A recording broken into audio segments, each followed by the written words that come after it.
People are always asking us how we do a pop-up emitter when we run a downspout to a French drain. I want to show you what Cal just did real quick.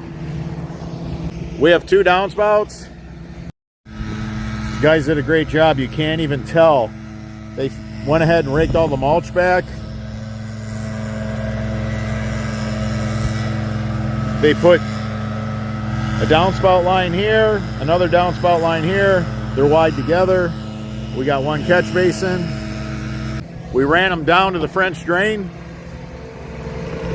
We got a pop-up on this side of the fabric. We got a French drain in this trench. So basically this is done. This is the way you guys see us always do them. We got a pocket of pea stone around the not quite a 90. It's literally touching the French drain fabric.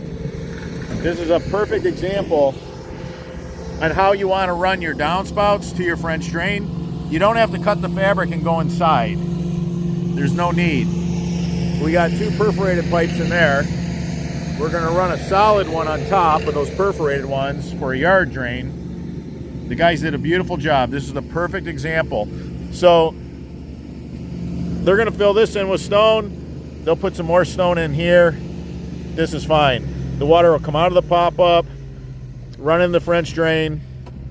We don't have to worry about shingle gravel getting inside our French drain. We're keeping this 2 systems separate.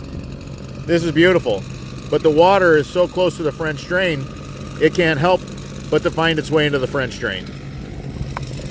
Pop-up emitter to French drain. Perfect installation. If you enjoyed this video, give us a thumbs up. It supports the channel. If you have any questions about yard drainage, leave them in the comments section. I'm your host, Robert Sherwood, and until the next video.